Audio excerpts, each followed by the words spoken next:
Then we're going to be monitoring the chat, but we're going to hold all questions until the end of the presentation today so that we can kind of not disrupt the flow of the presentation. John Kane's going to do a quick introduction here of the speaker, and then we'll get started. Thanks, everybody. Hi, Dr. Ariel Anbar is a geologist and a chemist and educator at Arizona State University. He is a president's professor there, where he's on the faculty of the School in Earth and Space Exploration and the School of Molecular Sciences. He's also a distinguished sustainability scholar there. He's one of the creators of the HabWorlds platform that he'll be talking about now. Welcome.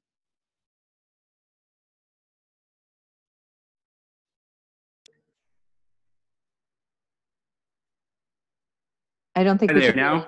I don't think Oh boy. Try that again.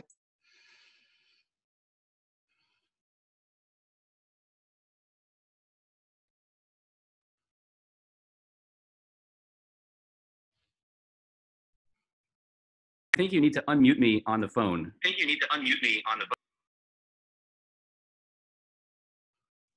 Okay, working on that.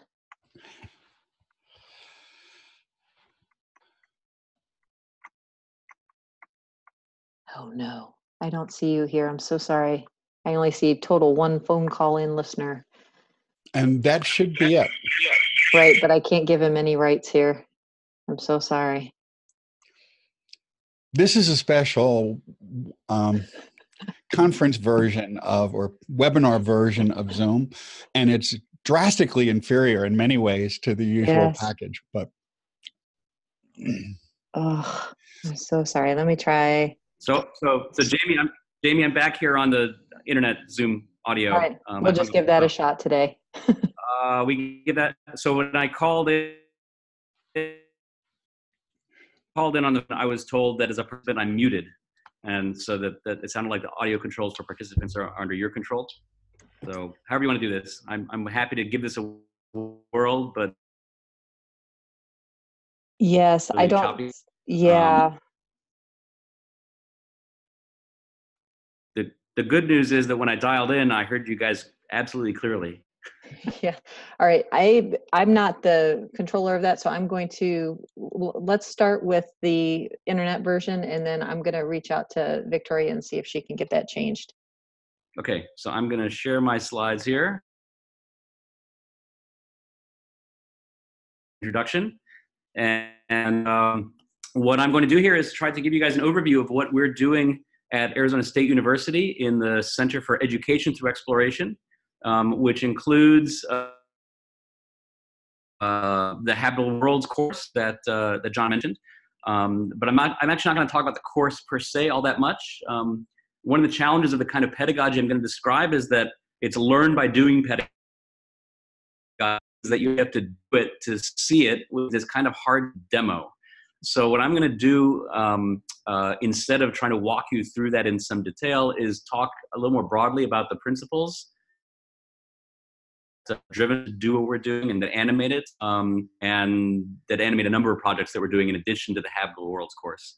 And my hope is that if this is intriguing, that would lead to some sort of follow-up live, where we could easily spend a couple hours just going into some of the actual courseware that we've been developing. So I'm, as was said, I'm a professor at Arizona State University. I'm a geoscientist. Started years ago, I was getting involved in digital education innovation. And I got there by way of wanting to figure out how we could teach better. So unlike a lot of all about learning, we take what we do at colleges and scale it, which I believe in very deeply, especially being at Arizona State. I got into this much more from the standpoint of how do we improve the quality of what we're doing. Let me pause here and ask, is the audio working? Can you guys speak it out? Or should I be slower, or how's it working? We can hear you mostly. I'm still working to get you rights on the phone. Okay. I will try to talk more slowly so that when you hear every other word, some of those are pauses instead of lots of words.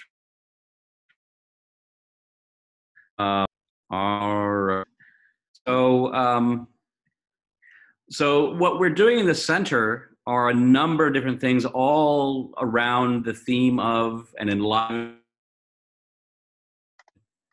So we broadly do three categories of things. We are developing learning experiences of various sorts. These are various sorts of modules that go from to an hour or more worth of work, sometimes for college, sometimes for high school, using immersive and adaptive interactive technologies. We then take some of those modular technologies and use the backbone for entire courses, like the HabWorlds course that John alluded to, another course that I'll show you a little bit of results from called BioBeyond, which is an introductory biology course for non-science majors. And then it's not business, but we are a lot of effort in developing what we call teaching networks. So this is where you take the kind of technology platforms that we have for authoring and creating adaptive digital experiences and courses, and use those platforms to enable communities of practice to develop and modify and improve these sorts of experiences and courses. So you build technology using the same format. And we've had a lot of success in terms of getting funding to drive these things from a variety of funding agencies that are listed down here at the bottom. So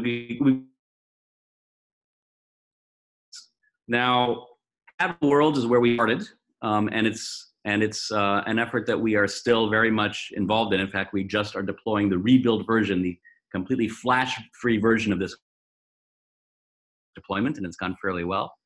And HabWorlds really motivated us to learn a lot about adaptive technology. So it's a touchstone for our team. So what is HabWorlds? It's taught typically at about 500 student scale. We could scale it larger now if we wanted to, but entry-level science course for non-science majors. It counts for quantitative and lab credit at Arizona State University. And it's been going now for 8 years, I guess, in various forms. Funded by funding from NASA and the National Science Foundation, provided the resources that made this course possible. So HabWorlds is a particular. I presented to what we do in the center as this very logical progression from learning experiences to courses to teaching networks. And in some rational world, we would have started with learning experiences, but we actually dove right into trying to build an entire course, which is kind of crazy, insane, but turned out to be pretty interesting and useful.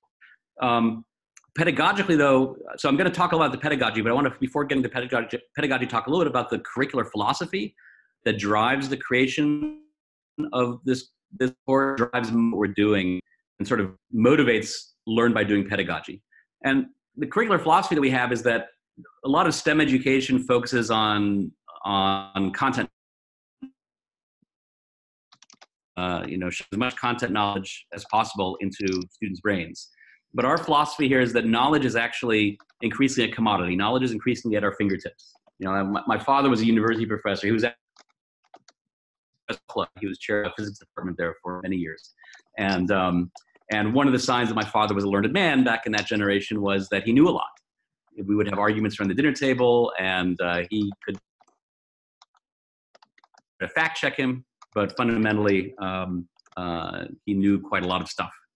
But today, increasingly, my kids, when we have arguments around the dinner table, they can pull out their smartphones and they have, and I'm sure all of you have these kind of experiences, right? Knowledge is still very important, but it's increasingly a commodity because access to knowledge is easier and easier, and that's only going to accelerate. When we think of training people for, careers that are simple knowledge mastery careers, or even simple, pattern recognition and matching of different types of facts, those are the kind of careers that are increasingly going to be automated. They're already increasingly being automated. And so what we need to be focusing on is not simply knowledge mastery in our education systems. And we also know abundantly from social research, communication science research especially, that people don't actually make decisions based on knowledge. I mean, knowledge is a factor, but it's not the primary driver in many decisions. Have personal meaning, that are loaded with issues of identity and culture and social acceptance. Our thought processes aren't driven purely by or even primarily by knowledge. We see it all around us. Climate change is obviously one of those topics, but there's many topics, and there's a fair amount of now good peer-reviewed research that shows quite clearly that not only knowledge, factual knowledge, not really what guides our decision making, but it can actually be counterproductive. If I had more time, I'd walk you through a little bit of the literature that shows that while you might think that people who are converge on contentious topics like climate change, that they tend to reach similar decisions the more they know, or similar valuations of risk, the more science literate they are. The research you in your daily life experience this, that you probably know very smart people who disagree very vehemently on climate change and other culturally loaded topics. And that's because our reasoning actually tends to be very low pick information. So when we know more, we tend to be better able to pick the arguments that support our prior values, as opposed to converging on is not enough. That's a long-winded way of saying that in terms of the kind of curriculum that we want to empower curricula that get beyond simple knowledge mastery. The metaphor that we use is the metaphor of exploration. So it's the Center for Education through Exploration. And what does exploration mean? Exploration is about using knowledge to navigate the unknown. So an explorer needs to know a lot, but fundamentally is how to use knowledge to tackle terrain that has not been encountered before. And that means traits like problem solving and skills like problem solving, innovation, and distance, not simply mastery of equations and vocabulary and rules. All of those are important, but they become subsidiary to the problem solving, the innovation, the persistence, and other sort of higher order skills. And our focus much is around using technology to advance pedagogy that enables the sort of exploration form of learning, as opposed to simple knowledge mastery. And that's quite different from a lot of ed out there I'm familiar with. There's a lot of ed tech that is focused very much on skill and drill knowledge mastery. And that has its place. I mean, I don't mean to imply that that's bad or anything like that, but it's not sufficient. Emphasis on knowledge is not enough, and an emphasis on problem solving tends to lead to thinking that the silos in which we organize a lot of our learning today are not really the silos. Well, we don't silos. Very few students come to college excited about the fundamental problems of chemistry or there are some, but for the most part, what students are interested in when it comes to problem solving and the things they want to innovate around, and frankly, these are the things that the wider society is most interested in, are problems, challenges, concerns that these silos. And so what we also want to do in the experiences that we create and the technological underpinnings that facilitate those experiences is the ability to develop curricular experiences that these silos. These silos made a lot of sense when they were created, but they don't make so much sense today for the problems that people are facing now. Now, pedagogically, so I came to ASU in 2004, and I taught general chemistry. And fortunately, 200-person lecture class. And fortunately, this was not my experience for the most part. I actually got a teaching award, so I was doing a pretty good job. I kind of looked around and said, this is kind of a dismal way to teach, right? We want to fire up students' interest and engagement. We want them engaged in problem solving. We want them thinking innovatively. And yet the way we do that is to have them every hour of the week being lectured at almost anonymously. And then, we create laboratory experiences that try really hard to get beyond a cookbook lab, but have a very hard time doing that when you're teaching at scale.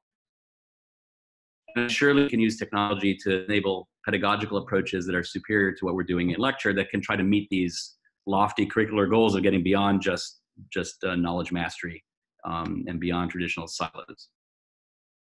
that I was having these thoughts, lots of other people were having similar thoughts. The active learning movement was really taking off. This is almost 15 years ago now. And I like showing this slide, science faculty colleagues. Nature is not a journal that is widely known for learning sciences research publications, but they had this feature back in 2015, the science of teaching science, which is really all about active problem solving and making the case that we now have enough research evidence from the learning sciences and enough intuitive understanding. I think most of us who have taught in STEM would agree with this, that teach ideally through active problem solving, that confers deeper understanding. And I love this quote. It's a little dire. It's a little overdone, but it's a pull quote should be overdone a little bit. It should be thought provoking. The argument that at this point it is ethical to teach any other way is rooted in the idea that there's enough evidence now that active problem solving, when done well, is superior to passive learning. That by analogy with a drug trial, where if you're doing a drug trial and the experimental drug turns out to be better than the control, then it's considered unethical to continue the study. You need to put everybody on the experiment. Evidence at this point that that active learning is superior, that it's unethical to continue to say, well, we need to study. We do need to study to improve it, but we should be to shift more and more of our teaching into this active mode of learning. And so this was in 2015, along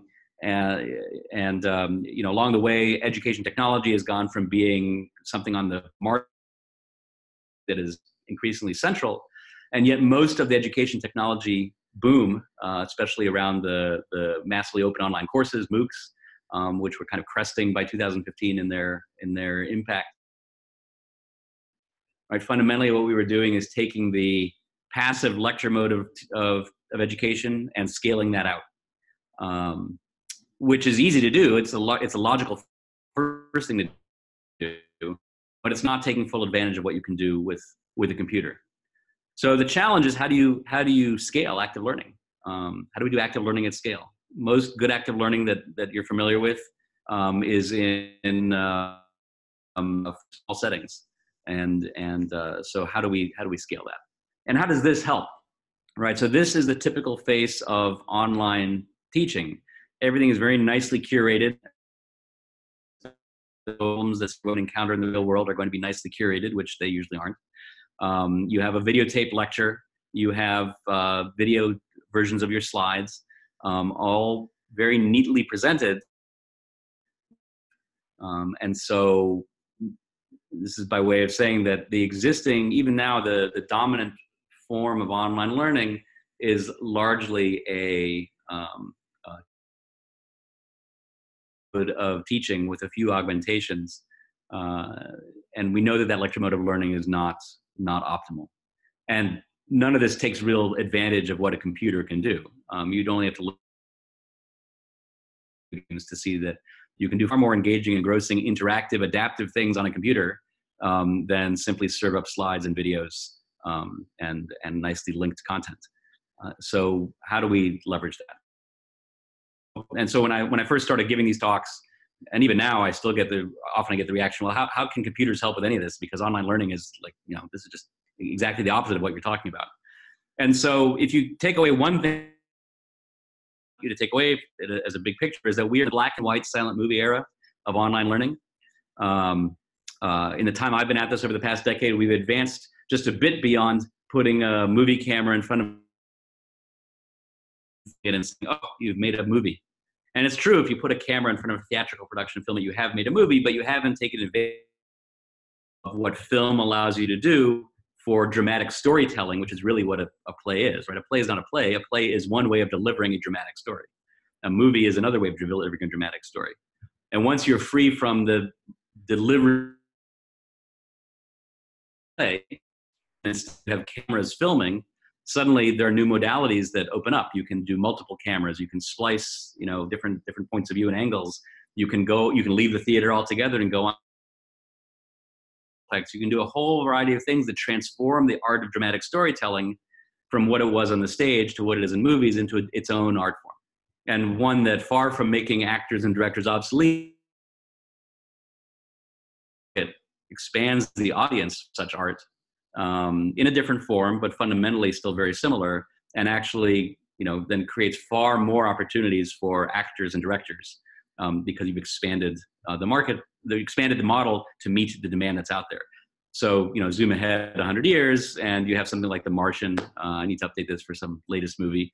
But you have something like The Martian, which is fundamentally doing the same thing that a stage production does, is telling a dramatic story.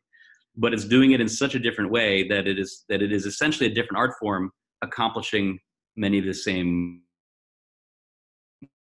goals. The medium has been mastered at this point of 2D motion pictures. And so now, of course, we're going into 3D and all sorts of other things because we've reached the limit of what you can do with 2D motion pictures. But that's for the art of storytelling. In video games, we've gone a little bit faster. I still remember sitting in my parents' living room playing Pong on a little black and white TV. Early, yes, it was. And so within one lifetime, we've gone from the very earliest crude video games to immersive, engaging video games with cinematic quality and extensive.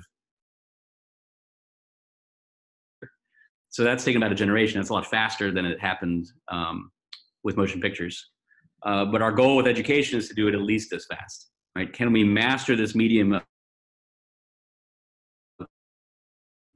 create learning experiences that still are meeting the goal that we have as educators, right? It's not fundamentally different in that regard. We're talking about education, but in a way that masters the medium to do a better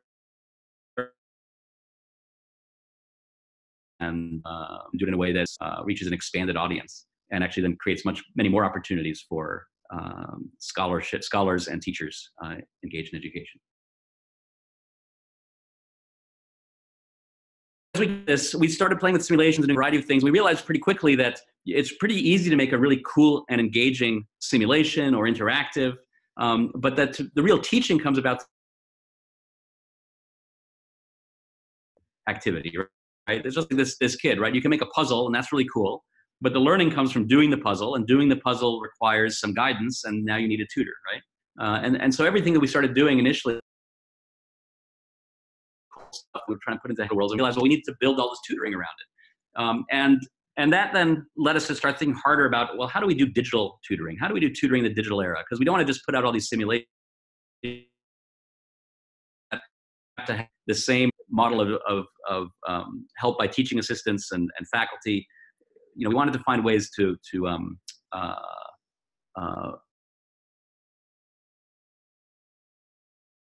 the technology. And so we started asking ourselves, well, what's tutoring really doing? So tutoring is several things, right? So first of all, it's interactive, right? The tutor is interacting with the student in a fine. It's adaptive to what the student is doing. So the tutor is not doing the same thing with every learner. The tutor is is adapting specifically to the moment-by-moment action.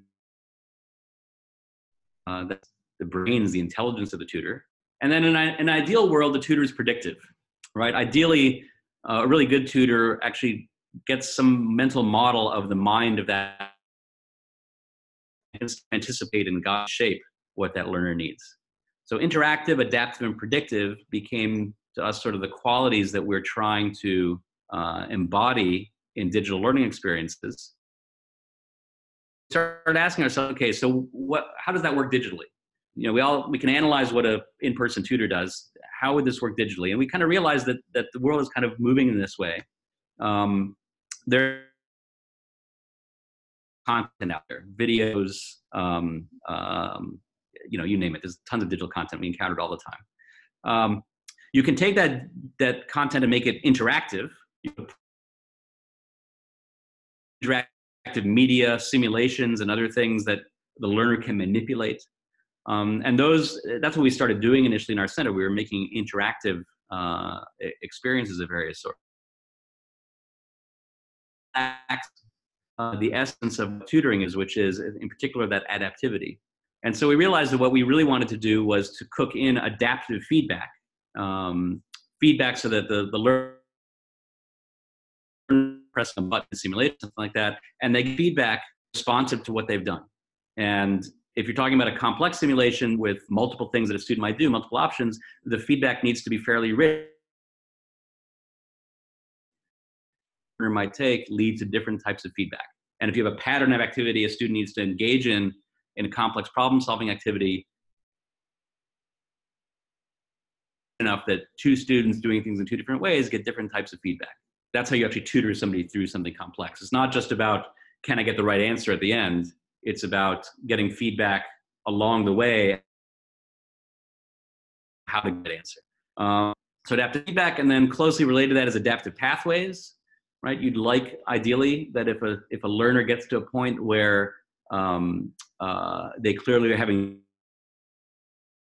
some curse or concept, have the ability to have remedial pathways, to have a system go back and take a learner through something that they should have learned but didn't, or maybe didn't have the opportunity to learn. Now you give them diagnosis of their situation. So we call that an adaptive pathway. It's a different form of adaptivity. And then finally, the creme de la creme is predictive, right? Is to actually tune the content to the individual.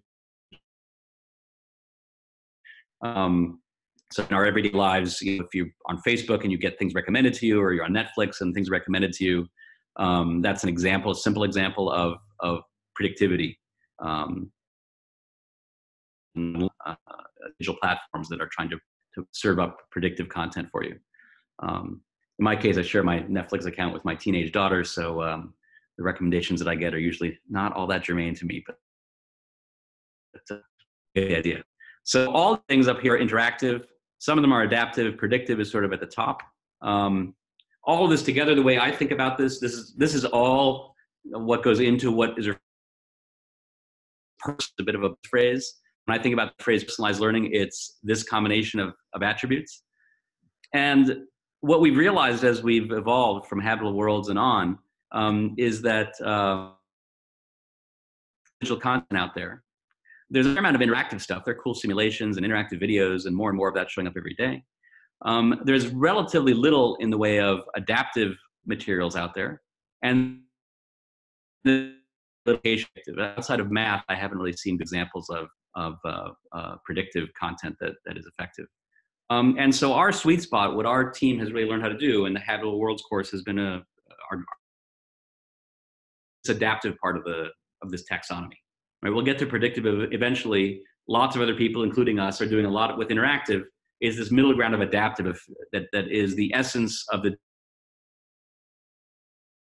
interesting to play with, but not tutored, to one that is tutored, that we are immersed in. There's actually, we were heartened by the fact that there's actually a meta-analysis team in the math world, so it's not all education, but it's a meta-analysis of research into digital adaptive tutoring, comparing on the one hand no tutor, other hand tutor, so this is hopefully the optimal type of tutoring, and then two different types of digital adaptive tutoring. One type is answer-based digital tutoring. So this is where you try to solve a problem, you get an answer, you find out, versus step-based digital tutoring. And this is where you are trying to solve a complex problem, and at every step of the way, you get tutoring in how you're approaching the problem and guiding you towards a solution. And you can see that the effect is pretty good for step-based digital tutoring, which is the type of thing that we started trying to figure out how to do. Step-based digital tutoring is comparable to human tutoring, at least in the realm of mathematics education, which is where this underlying space here come from. And so what we're doing then is developing approaches and finding the right partners to do step-based digital tutoring in the service of doing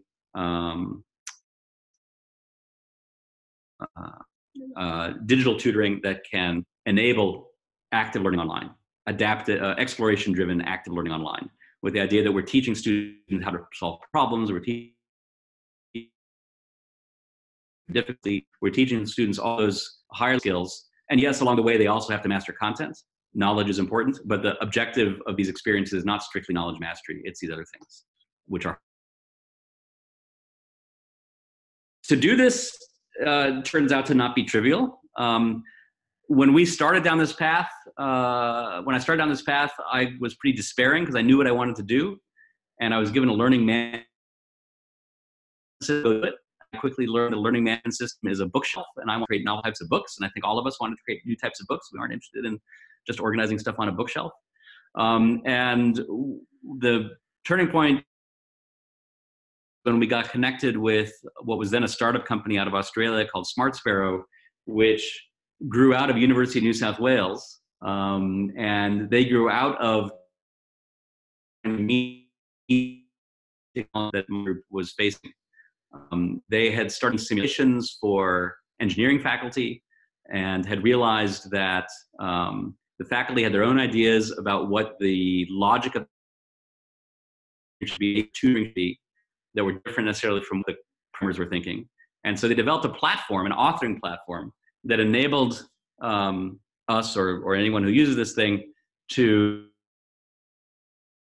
have learning experiences around simulations or other content without having to be programmers. So this is a snapshot from the interface.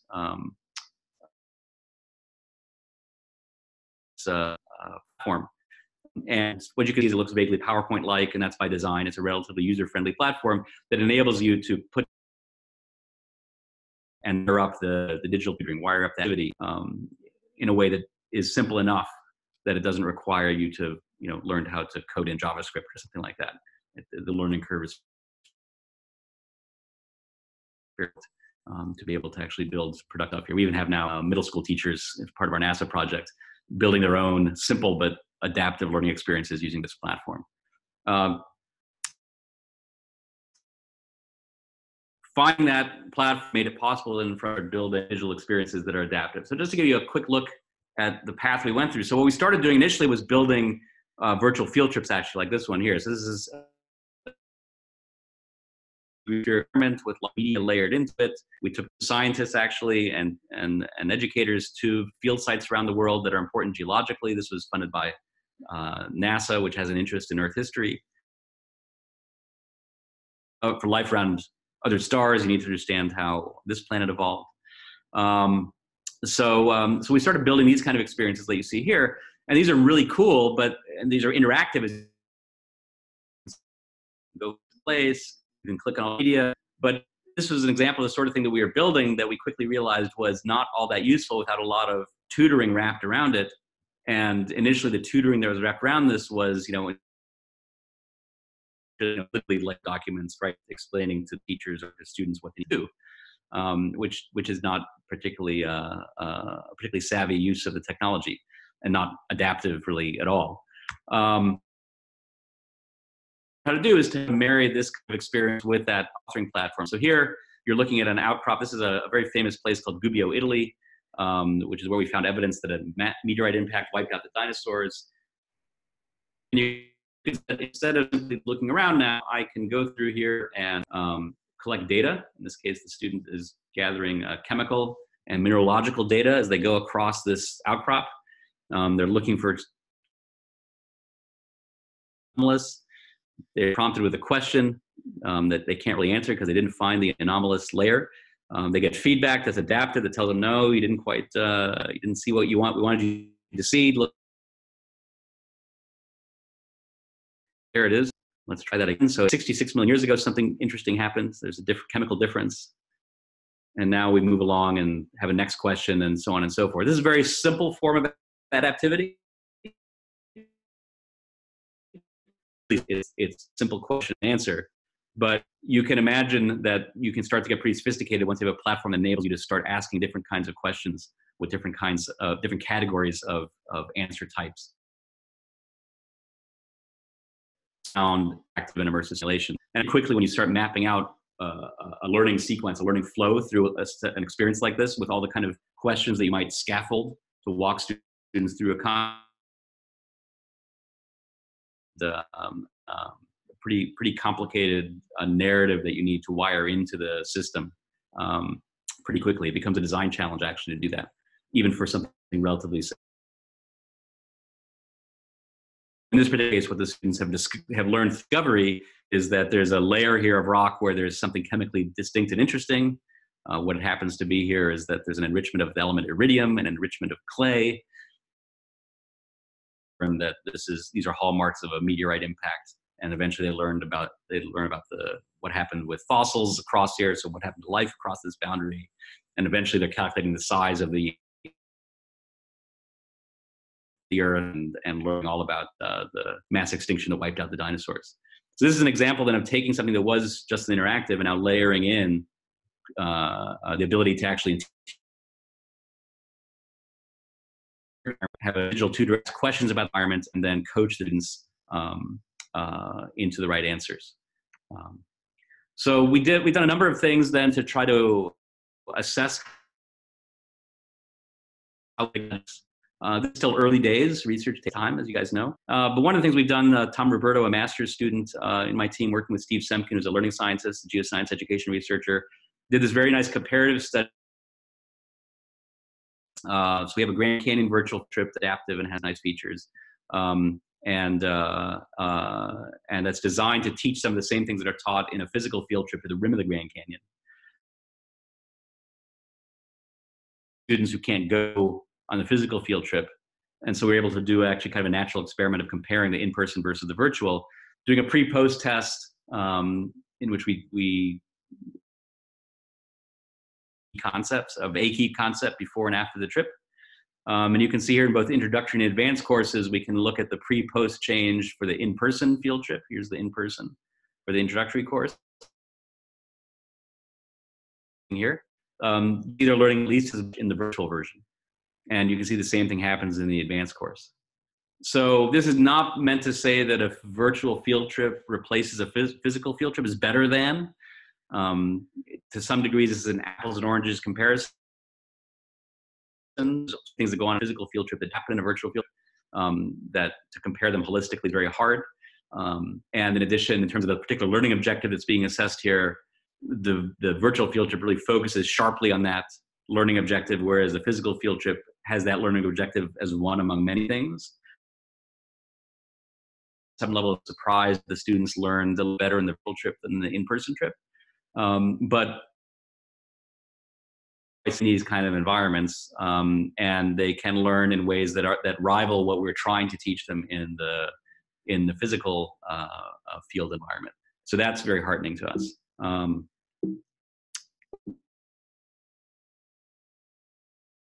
Here we go.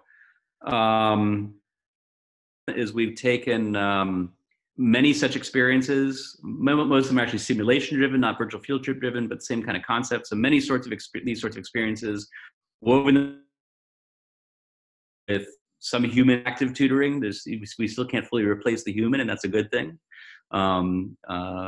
So we use Piazza actually as a discussion engine to mate with the adaptive tutoring around simulations and virtual field trips. And then also tied together is a term-long project, which is sort of a mega, which students each get their own individualized assignment. They each get an individualized field of stars within which they have to find and characterize a habitable world. And they have to do that by mastering the concepts and that are through the various simulations and through the discussion board. So that combination of things, the simulation-based adaptive lessons, discussion engine, and term-long simulation-driven project, those combine this habitable worlds course. We've done a similar course funded from the Gates Foundation subsequently that incorporated many things we've learned from habitable worlds. This is a course called BioBeyond. This is for majors. This is distributed in many colleges, so we've had close to 25,000 students take this course at this point. And so we've been able to do a number of comparative things. The nice thing about BioBeyond is it's a very traditional curriculum. It's but organized somewhat different than in a traditional course and taught with this adaptive pedagogy. But because it's traditional bio intro content, we were able to do some comparison studies. So here on the able to Dade College do a nice comparison of two hybrid courses, one that used BioBeyond, the sort of adaptive simulation-driven pedagogy. This is a hybrid course that also online technologies, but not this type of pedagogy. And you can see that the grade outcomes were superior in the BioBeyond version. And this was the same instructor and taking the same exams, in fact. in much of our courseware, the way we develop it, we don't actually have exams. Since it's learned by doing, we assess the students as they go. But in this particular study, they're the same, the instructor the same exams in both the BioBeyond fueled and business as usual offering. And you can see there's a clear difference in letter grade. Comparison, looking at improvements of grades in intro bio at a number of institutions that adopted this course, and we saw a number of nice positive outcomes. Really, I said us, but really this was driven by SRI Education. They were hired by the Gates Foundation to do an objective third-party set of assessments on our project, as well as others that were funded by the same program. And so, a fair amount of evidence that the kind of thing we're doing actually does work. This isn't just theory. And so with that, I will be glad to stop, answer any questions. We can loop back to anything I've shown you or dig a little deeper into anything that I talked about.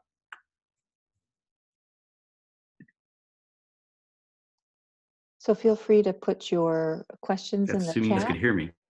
Yeah, we could hear you. It was a little jumbled sometimes, but for the most part, I think we were able to hear you. I'm sorry about that. Oh, well, it happens sometimes with technology.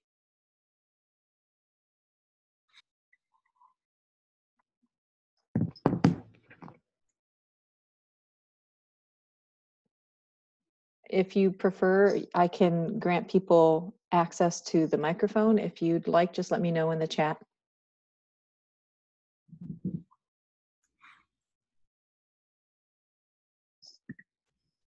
Do you see the chat, Ariel? I don't see any questions at this point. So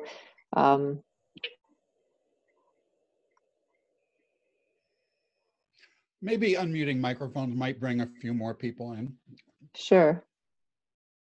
I hesitate to do that to people without their requests, because you never know what's going on their end. So I'm more than happy to unmute people if you just indicate so in the chat.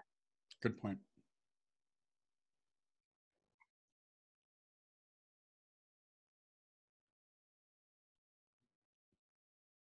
So there's a question here from Dave Wolf.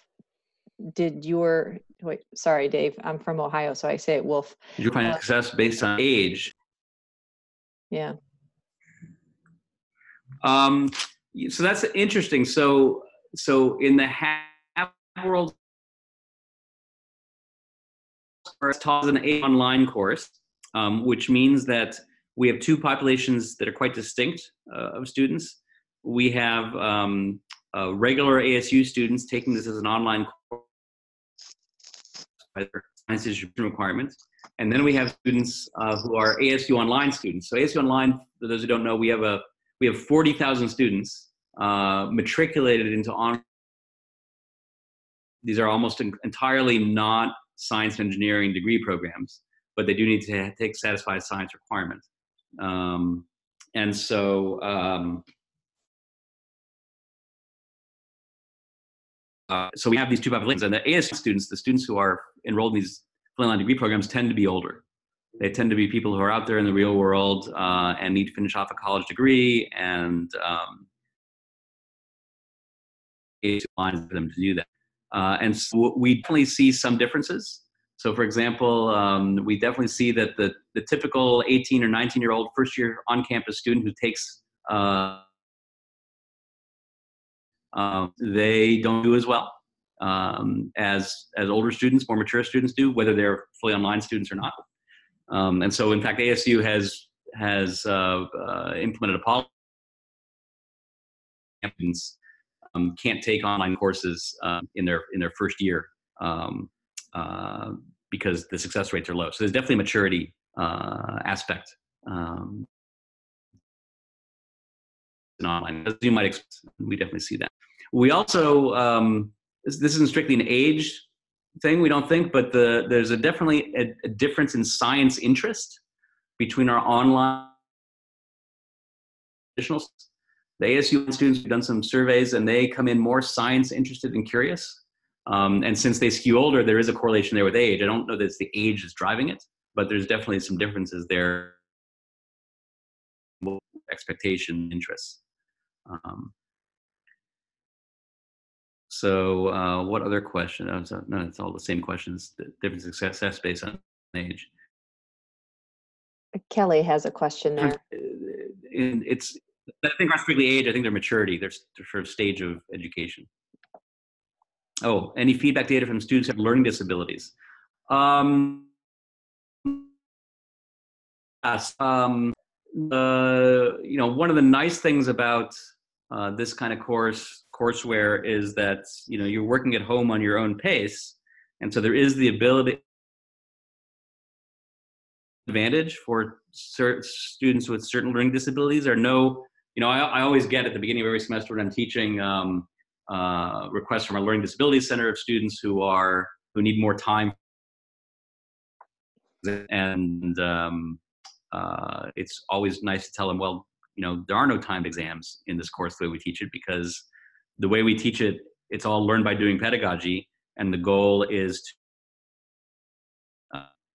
demonstrate that you're able to problems and get from one step to the next. And so we have no, you know, if I could, I would break free even from the semester time limit.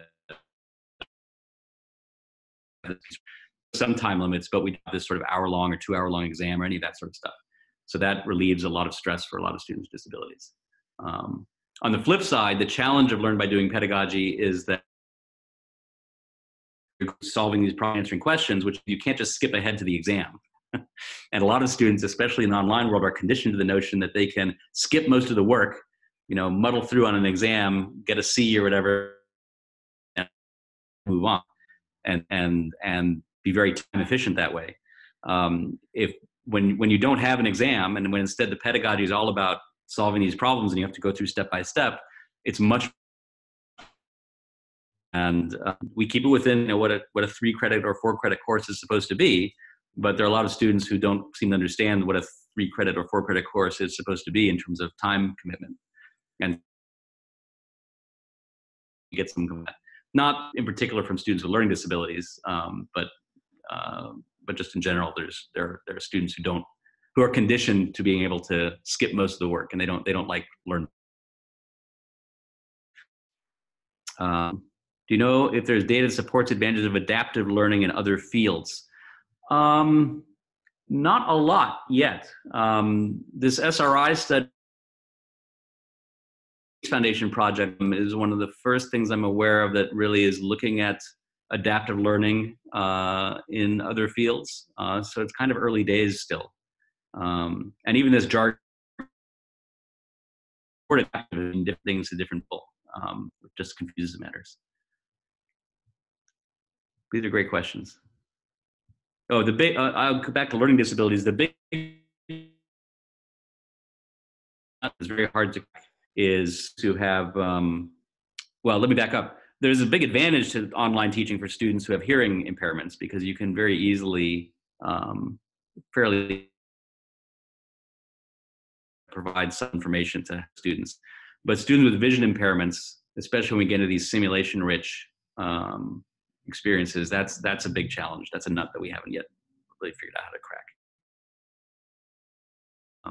Screen readers for text, that's not a problem, and even for text on simulations. But if you have to manipulate a simulation, we have a problem. We have a challenge there.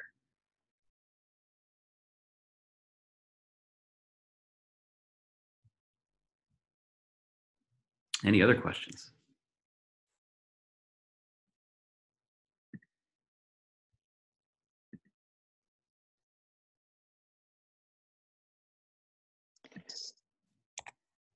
Any other questions from the attendees?